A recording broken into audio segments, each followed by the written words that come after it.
Hey, what's up, fans? It's the BSFD coming to you from EGDF Labs today.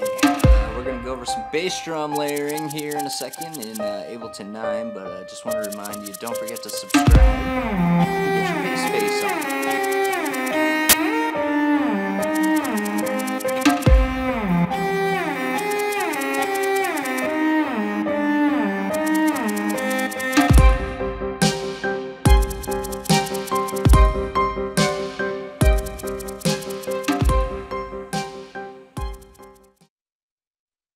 Alright guys, if you're ready to get started, we're about to layer some bass drums. Go ahead and start a new live set in Ableton. That will clear everything and set it to default. And there's just a couple things we want to go over and adjust in Ableton. A couple of hidden features that we'll be using in later tutorials, as well as this one just to kind of monitor our levels. Starting down here, right in this area, you'll notice there's a little adjustment icon that pops up. So go ahead and click that and drag it on up, and you'll notice a new little box appearing. This will tell you, when you move the slider, the exact down to decimal point that the levels are set at.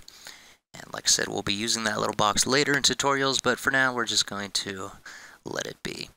So go ahead and select your number one MIDI channel by clicking on it one time. And then go to your drums and drum rack, and go ahead and click and drag that on down into the MIDI channel. Now what you have here is basically a blank drum rack. There's no sounds in it currently, so we're going to go ahead and go to our sample library.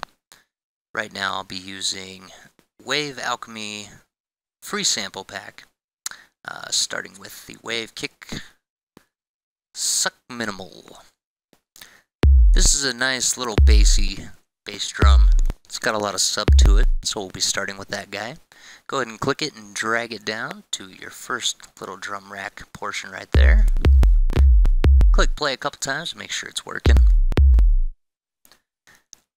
Sounds good. Now we want to go ahead and switch to our arrangement mode to go ahead and record this. You want to go up to View and hit Toggle Arrangement / Session View. From now on, we'll be pressing the Tab key. Anytime you see it switching from the arrangement mode to the rack mode, we'll be pressing the Tab key. So just remember, toggle that, you press the Tab key. Now one other thing we want to do before recording is go ahead and set this metronome right here.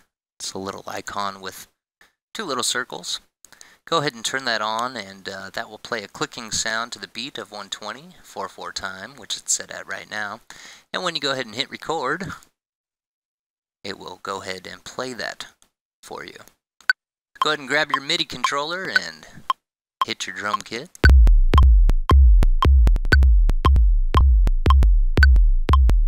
We're only going to do about 4 bars right now just for purposes of this tutorial. So you can go ahead and shrink that down.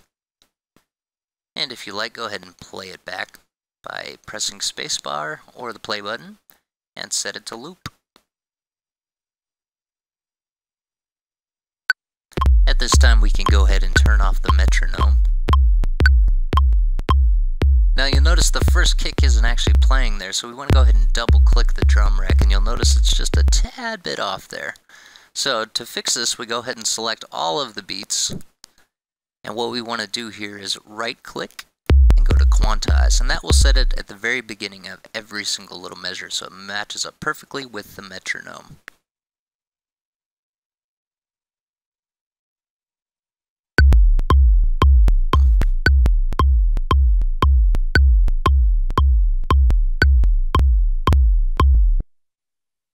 As you can see, that sounds pretty good and on time there, which is very important, especially for genres like electronic music when you want timing to be very on point. Go ahead and go back to the rack mode and double click your drum rack. Now that we've got it recorded, we want to go ahead and add another drum to it. Once again, I'll be using Wave Alchemy's free pack, and we'll go ahead and drag that down to the next one. Now that you've got that in there, and both of them are playing, we want to go ahead and duplicate what we've already recorded over to the other drum. So we go ahead and select all the drums again on one of the instruments, hold down the Control key, drag it up, and that will duplicate it. Once again, that is the Control key. Click and drag up. And now what will happen is you can hear both of the drums together. And immediately you'll notice something on the master channel. You can see a little bit of red right here, and that means it's been clipping. A lot of times when you have one or more sound effects on top of each other, especially in the same frequency range, you'll end up with a lot of clipping, excuse me. So you want to go ahead and turn the level down just a tad bit there, probably around, -6, depending on your drum samples. And that sounds a little better, but what we're still experiencing is some of the waves being on top of each other. So it's really important at this time that we kind of get one out of the way of the other so that there's no type of distortion whatsoever and we get a nice clean kick sound. So you want to go up to your audio effects, grab a compressor, drag it on down to the second drum that you added, which has a little less subby. And you want to expand your compressor by pressing the down arrow there and clicking on sidechain. And you'll notice a little more stuff pops up when you press that. Select the input audio from drum rack.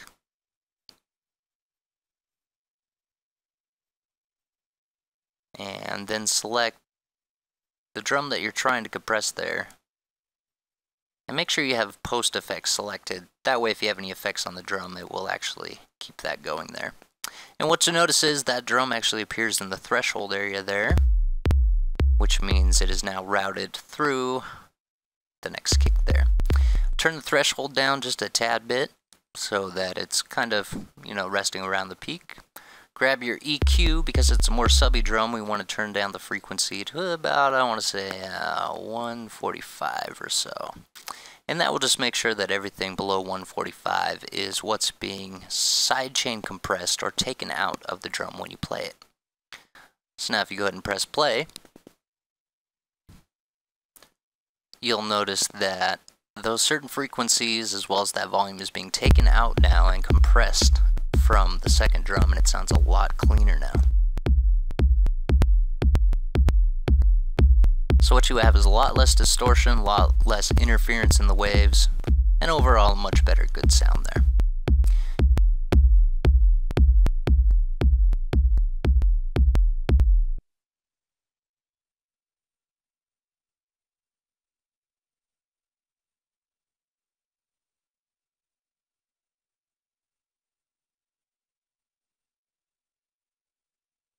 Make sure that the levels on here are adjusted.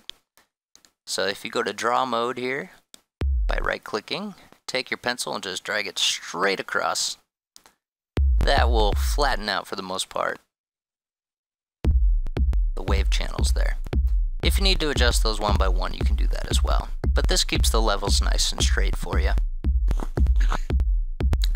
And by clicking here, you can notice it will give you a live feed of how high the decibel's going. Right now it looks like they're a little bit low even with both drums on.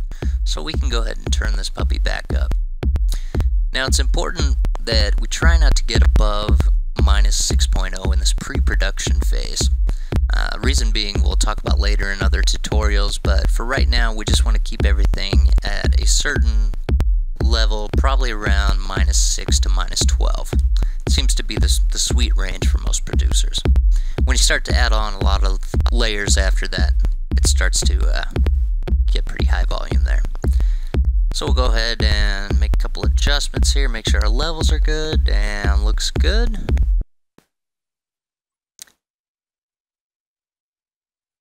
So let's go ahead and add a third one.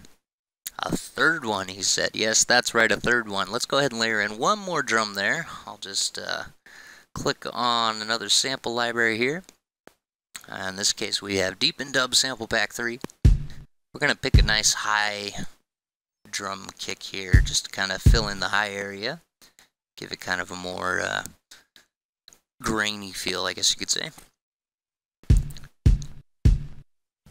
And once again, we want to go back to the arrangement mode, double click the drum rack, highlight all the drums. If you're in draw mode, you want to right click again and deselect that. Hold down the control key and drag it up. And now you have all three duplicated. So with all three of those, we're going to want to once again compress that third drum just so the other frequencies, the other two drums, are out of the way. We're going to repeat the same process, going to Audio Effects and then Compressor.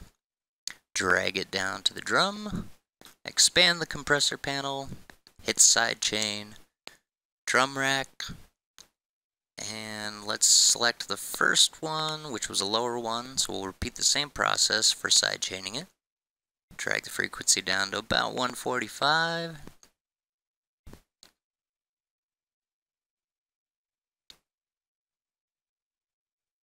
Press play to make sure that the drum is coming through there. And now we want to get the second drum in there as well. As you can see, it's not playing through there, so we'll want to add another compressor to the drum we just added. And we want to plug that other drum in there, so we expand the compressor, hit sidechain, audio from drum rack, and we'll select the Kick Fruity post effects once again. And since this one's a little more in the mid-range, after we check and make sure it's coming through on both compressors, looks good.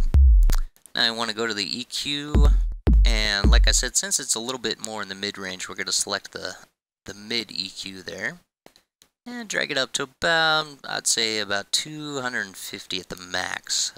Bass drums generally fall below the 250 mark in frequencies. Drag the threshold down so that the volume is actually kicking into the compressor. Do that for both those guys. Hit play just to make sure that those are working properly. Everything looks good. Go ahead and press play. And now what you have is a triple layered bass drum. Really fills out all the frequencies of the bass drum, gives it a much thicker sound, and that is how you layer a bass drum. I hope you guys enjoyed this tutorial. Don't forget to subscribe to youtube.com/EGDFLabs. This is the BSAD, signing out.